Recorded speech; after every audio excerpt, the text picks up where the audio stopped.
नमस्कार। बहुत पुरानी बात है। कलकत्ते में कैलाश चंद्र वसु नाम के प्रसिद्ध डॉक्टर थे।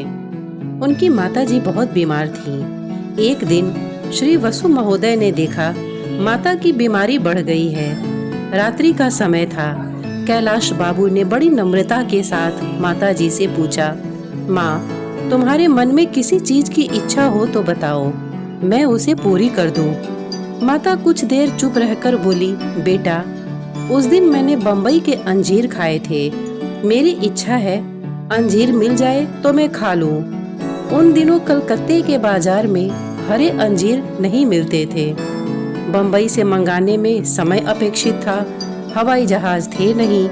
रेल मार्ग से भी आजकल की अपेक्षा अधिक समय लगता था। कैलाश बाबू बड़े दुखी हो गए।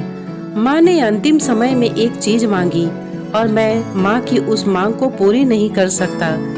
इससे बढ़कर मेरे लिए दुख की बात और क्या होगी। पर कुछ भी उपाय नहीं सूझा। रुपयों से मिलने वाली चीज होती तो कोई बात नहीं थी। कलकत्ते या बंगाल में कहीं अंजीर होते नहीं, बाजार में भी मिलते नहीं। बम्बई से आने में 3 दिन लगते हैं। टेलीफोन भी नहीं जो सूचना दे दे। तब तक पता नहीं माताजी जीवित रहें या नहीं, अथवा जीवित भी रहें तो खा सके या नहीं।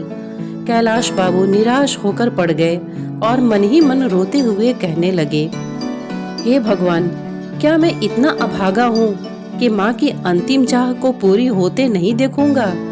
रात के लगभग 11 बजे किसी ने दरवाजा खोलने के लिए बाहर से आवाज दी। डॉक्टर वसु ने समझा किसी रोगी के यहाँ से बुलावा आया होगा। उनका चित्त बहुत खिन्न था। उन्होंने कह दिया, इस समय मैं नहीं जा सकूंगा। बाहर खड़े आदमी ने कहा, मैं बुलाने नहीं आया हूँ, एक चीज लेकर आया हूँ। दरवाजा खोलिए। दरवाजा खोला गया।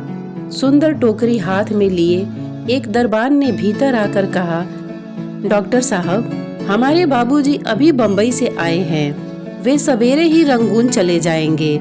उन्होंने यह अंजीर की टोकरी भेजी है। वे बम्बई से लाए हैं। मुझसे कहा है कि मैं सवेरे चला जाऊंगा, अभी अंजीर दे आओ। इसीलिए मैं अभी लेकर आ गया। कष्ट के लिए क्षमा कीजिएगा। कैलाश बाबू अंजीर का नाम सुनते ही उछल पड़े। उन्हें उस समय कितना और कैसा अभूतपूर्व आनंद हुआ, इसका अनुमान कोई नहीं लगा सकता। उनकी आंखों में हर्ष के आंसू आ गए। शरीर आनंद से रोमांचित हो गया। अंजीर की टोकरी को लेकर वे माताजी के पास पहुँचे और बोले, माँ, लो, भगवान ने अंजीर तुम्हारे लिए भेजे हैं। उस समय माता का प्रसन्न मुख देखकर कैलाश बाबू इतने प्रसन्न हुए मानो उन्हें जीवन का परम दुर्लभ महान फल प्राप्त हो गया हो। बात यह थी कि एक गुजराती सज्जन, जिनका फॉर्म कलकत्ते और रंगून में भी था, कैलाश बाबू के बड़े प्रेमी थे। वे जब जब बम्बई से आते तब तब अंजीर लाया करते थे। भगवान के मंगल विधान का आश्चर्य देखिए। कैलाश बाबू की मरणासन्न माता आज रात को अंजीर चाहती हैं और उसकी चाह को पूर्ण करने की व्यवस्था बम्बई में 4 दिन पहले ही हो जाती है और ठीक समय पर अंजीर कलकत्ते उनके पास आ पहुँचते हैं। एक दिन भी पीछे नहीं, पहले भी नहीं।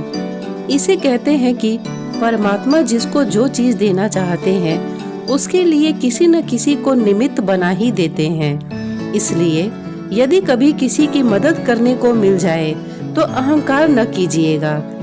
बस इतना समझ लीजिएगा कि परमात्मा आपको निमित्त बनाकर किसी की सहायता करना चाह रहे हैं। इसका अर्थ ये हुआ कि आप परमात्मा की नजर में हैं। दोस्तों, इतने धैर्य से इस कहानी को सुनने के लिए आपने अपना बहुमूल्य समय दिया। इसके लिए आपका बहुत बहुत धन्यवाद। नमस्कार।